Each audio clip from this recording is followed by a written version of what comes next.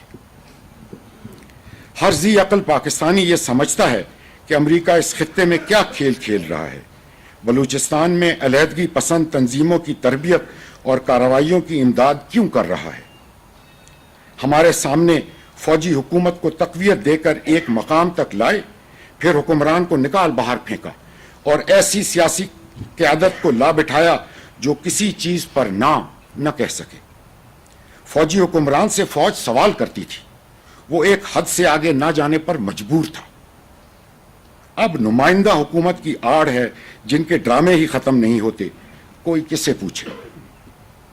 امریکہ کی حکومت کا یہاں سے جانے کا کوئی ارادہ نہیں، وہ جا نہیں سکتے۔ ان کا جانا تمام دنیا کے لیے اعلان ہوگا کہ دہشت گردی جیت گئی، پھر ان کا دنیا میں کوئی ٹھکانہ نہیں۔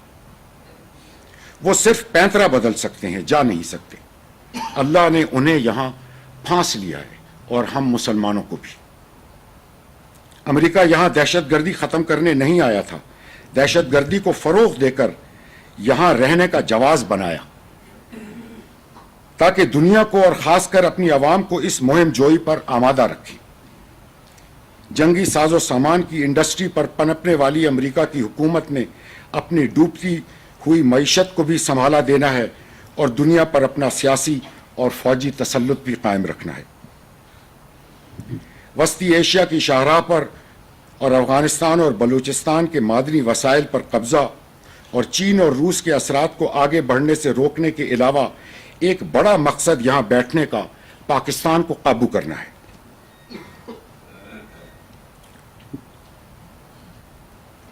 وہ دنیا کے حالات کو ہم سے بہتر دیکھ رہے ہیں، ہماری نظروں میں تو اپنی کوئی قدر و قیمت نہیں،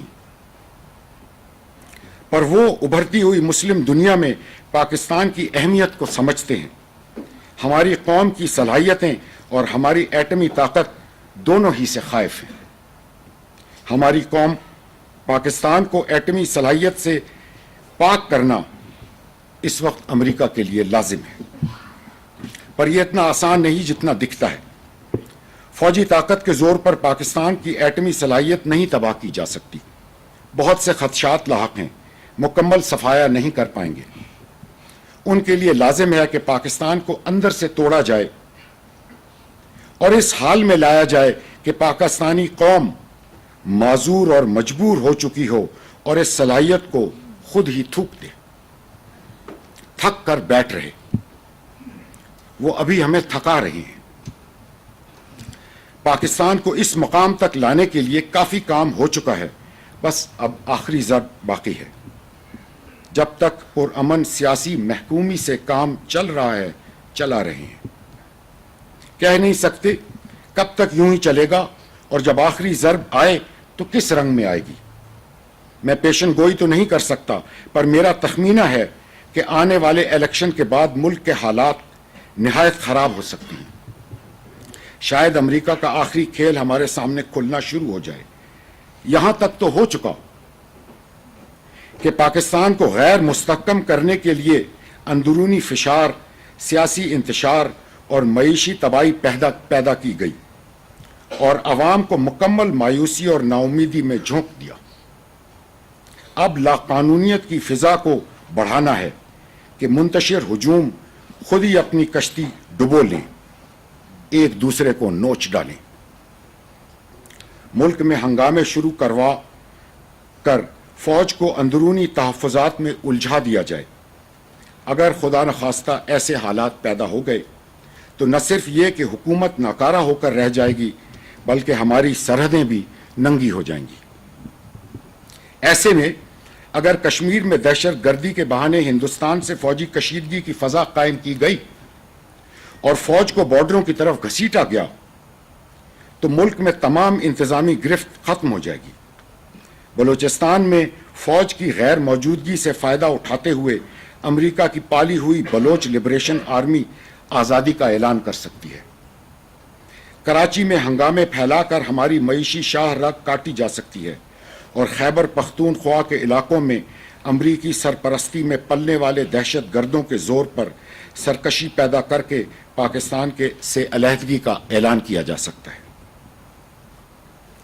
ایسے میں پاکستان دنیا کے آگے ایک خوفناک تصویر پیش کرے گا۔ اللہ نہ کرے یہ دن ہمیں دیکھنا پڑے، چاہے ان چیزوں کی حقیقت زمین پر آئے یا نہ آئے، لیکن صرف بلوچستان اور پشاور سے ایک نعرہ اٹھا دینا ہی دنیا کو ہلا دینے کے لیے کافی ہوگا۔